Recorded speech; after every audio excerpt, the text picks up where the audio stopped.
క్రీస్తు సంబంధం అయితే అబ్రహాము ఆశీర్వాదాలు ఇస్సాకు వచ్చాయి, ఇస్సాకు నుంచి యాకోబుకి వచ్చాయి, యాకోబు నుంచి నీకు రావాలంటే నువ్వు క్రీస్తు సంబంధమా కాదో తెలుసుకోవాలి. హల్లెలూయా. మెయిన్ పాయింట్ ఏంటి? క్రీస్తు సంబంధమా కాదా? క్రీస్తు సంబంధం అయితే ఏంటి? క్రీస్తు అంటే ఎవరు? నెక్స్ట్ స్టెప్కి వెళ్దాం. అసలు క్రీస్తు అంటే ఎవరు? హల్లెలూయా. నేను చిన్నప్పుడు పుట్టకపోతే మా ఇంట్లో ఒక పెద్ద అబ్బాయి ఉండేవాడు. ఆయన కడుపులోకి వచ్చి చనిపోయాడు. మా అన్నయ్య సూర్యప్రకాశ్. ఆయన తర్వాత 5 అమ్మాయిలు పుట్టారు. మాకు 5లో ఒక అమ్మాయి చనిపోయి 4 మిగిలారు.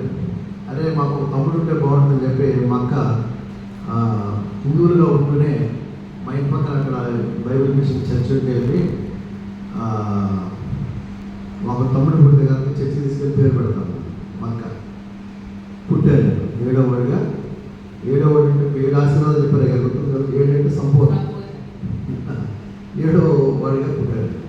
పుట్టినప్పుడు చర్చి తీసుకెళ్తే వాళ్ళు ఏం పెట్టారని పాస్టర్ గారు, పాదరి గారు అప్పుడు పంచి కట్టుకుని బెల్ట్ పెట్టుకొచ్చేవాడు. పాస్టర్ గారు తెలుసు, ఆయన ఒక కోట్ వేసుకొని వచ్చేవాడు సైకిల్లో.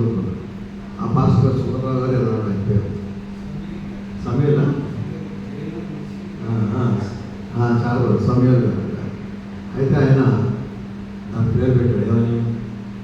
క్రీస్తు ప్రభాకర్ రావు. ఏంటది? క్రీస్తు ఎవరో తెలియదు మనకు, తిరిగేసాం మనం. నన్ను మా ఊళ్ళో అందరూ కూడా ఏసుగాడు అంటారు. ఏమన్నా మీ సుప్రీం వాళ్ళు ఏసు అని పేరు మరి ఏసుగా ఇట్లారా అంటారు, అంతే కదా. అలాగే నన్ను కూడా ఏసుగాడే అంటారు మా ఊళ్ళో అందరూ. అలాగే అయితే క్రీస్తు ప్రభాకర్ పెట్టారు నా పేరు. నాకు ఆ క్రీస్తు ప్రభాకర్ నాకు క్రీస్తు ఎవరో తెలియదు, ఏసు ఎవడో. పాస్టరే దేవుడు ఏసు అంటున్నాడు, పాస్టరే దేవుడు అంటున్నాడు. అలాగే నిజంగా కూడా పాస్టరే దేవుడు. తర్వాత చెప్పమని చెప్తాను. మరి సాయంత్రం 1 గంట 2 గంటలు ఇస్తే చెప్పుకోవచ్చు. అలాగే అయితే ఈ